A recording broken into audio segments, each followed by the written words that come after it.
Hallelujah. ધન્યવાદ પિતાજીનો માનીએ કે એક આ નવો દિવસ આપણા જીવનોમાં આપ્યો અને આ સુંદર તક પણ આપણને આપી કે આપણે આજના દિવસના પવિત્ર શાસ્ત્રનું વાંચન કરવા જઈ રહ્યા છીએ. ખેદ સાથે જણાવવાનું કે થોડા સમય અમે આઉટ ઓફ સ્ટેટ હોવાથી અને બીજા કામોની અંદર વ્યસ્ત હોવાથી થોડું પ્રસારણ અમે ન કરી શક્યા. તે બદલ અમે દિલગીરી વ્યક્ત કરીએ છીએ. પણ પિતા બાપનો પુષ્કળ આભાર કે ફરીને આ તક અમને પૂરી પાડી. તો આજના વાંચનમાં જઈશું તે પહેલાં આપણે એક ટૂંકી પ્રાર્થના કરીશું અને આજનું વાંચન તે ગીતશાસ્ત્રોના પુસ્તક અને તેનો 38મો અધ્યાય તેનું વાંચન આપણે કરીશું. પવિત્ર પવિત્ર પવિત્ર સૈન્યોના દેવીય હવા બાપ, તમારો આભાર તો ઉપકાર માનીએ છીએ કે ગત દિવસોમાં તમે અજાયબ એવી અમારી સહાયતા મદદ કરી છે. અમારી સાથે અને પાસે રહ્યા છો. અમારા કાર્યોને આશીર્વાદિત કીધા છે તમામ બાબતોને માટે. વિશેષ પિતા બાપ, આજના દિવસને માટે અમે તમારો આભાર માનીએ છીએ કે આજનો દિવસ તમે અમારા જીવનમાં આપ્યો અને તેને આશીર્વાદિત કીધું અને આ સુંદર તક તમે અમને આપી કે અમે તમારા જીવંત અને પવિત્ર વચનોનું વાંચન કરી શકીએ. આ વાંચન વાંચવાને માટે અમારી સહાયતા મદદ કરો. આ વાંચન વાંચવાને અને સમજવાને માટે પણ અમારી સહાયતા મદદ કરો. અને શ્રોતાજનોને આ વચનો સમજવાને માટે તમે તેઓની સહાયતા મદદ કરો અને સર્વને તમારા આશીર્વાદથી ભરપૂર કરો. અમારી ટૂંકી પ્રાર્થના તમારા પુત્ર ઈસુ મસીહના નામમાં તમારી સમક્ષ લાવતા અમારી વિનંતી સાંભળી અને તેને માન્ય કરજો બાપ. આમીન આમીન. પવિત્ર પુસ્તક બાઇબલ અને તેનું પુસ્તક ગીતશાસ્ત્રનું પુસ્તક અને તેનો 38મો અધ્યાય. બીમારની પ્રાર્થના. હે યહોવા, તમારા કોપમાં મને ઠપકો ન આપો અને તમારા રોષમાં મને શિક્ષા ન કરો.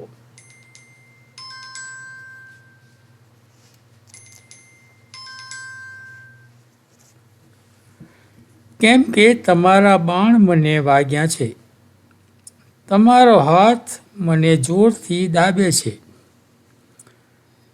તમારા રોષને લીધે મારા શરીરમાં આરોગ્ય નથી. મારા પાપને લીધે મારા હાડકામાં શાંતિ નથી. કેમ કે મારા અન્યાય મારા માથા પર ચડી ગયા છે. ભારે બોજાની માફક તે મને અસહ્ય થઈ પડ્યા છે. મારી મૂર્ખાઈને લીધે મારા જખમ સડીને ગંધાઈ ઉઠ્યા છે. હું લથડી ગયો છું. હું ઘણો વાંકો વળી ગયો છું. હું આખો દિવસ શોક કર્યા કરું છું.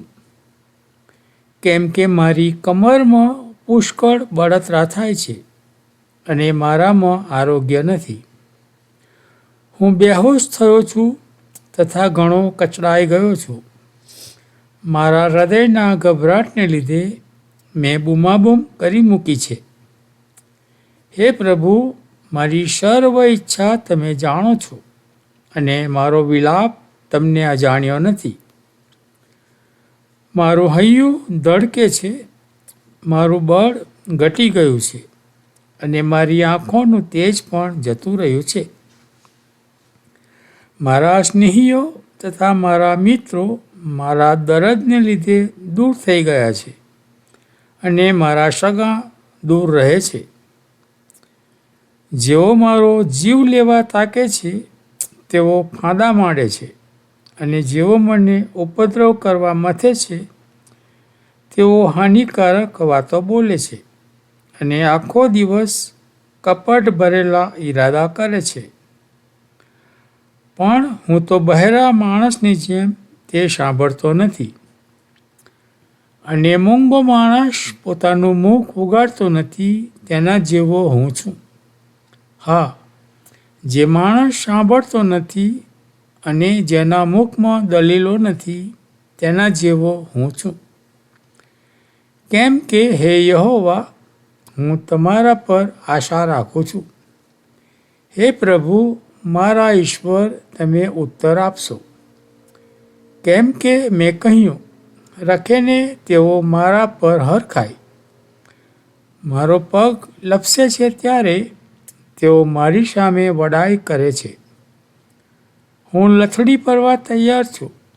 મારું દુઃખ મારી નજર આગળથી કદી દૂર થતું નથી. હું મારા અન્યાય કબૂલ કરું છું. હું મારા પાપને લીધે શોક કરું છું. પણ જેઓ વિના કારણ મારા શત્રુઓ થયા છે તેઓ પરાક્રમી છે. જેઓ અન્યાયથી મારો દ્વેષ કરે છે તેઓ વધી ગયા છે. વળી જેઓ ભલાને બદલે ભૂંડું પાછું વાળે છે તેઓ મારા શત્રુઓ છે.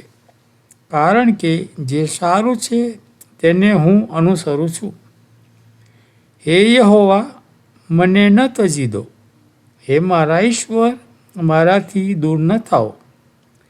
હે પ્રભુ, મારા તારણ, મને સહાય કરવાને ઉતાવળ કરો.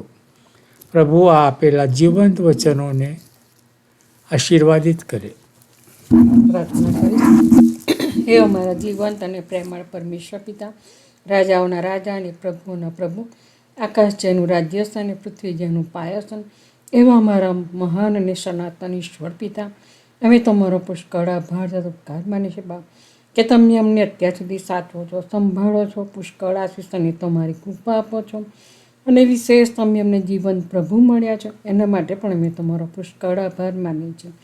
પ્રભુ પિતા, જે અત્યારે તમારા સુંદર વચનો વાંચવાનો સમય આપ્યો એના માટે પણ અમે તમારો પુષ્કળ આભાર માનીએ છીએ.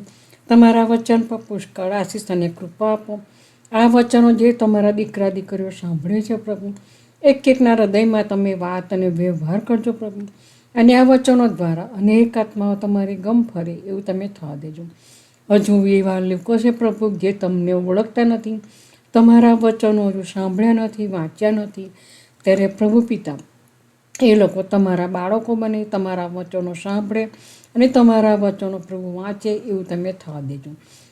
તમે અમારા જીવનમાં સુંદર દિવસ આપ્યો એના માટે પણ અમે તમારો પુષ્કળ આભાર તથા ઉપકાર માનીએ છીએ. તમારા સંતો સેવકોના મુખની વાણી તમે થજો, એમના દ્વારા અનેક આત્માઓ તમારી ગમ ફરે એવું તમે થવા દેજો.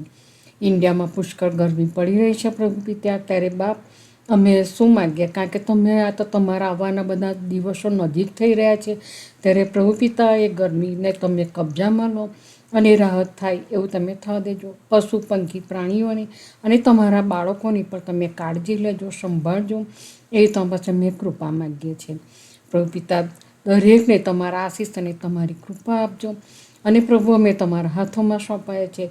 આ મારી ટૂંકી પ્રાર્થના તમારા વહાલા દીકરા ઈસુ ખ્રિસ્ત નાઝારીના નામથી માગીએ છીએ. સાંભળો અને સ્વીકાર કરજો બાપ. આમીન. આમીન.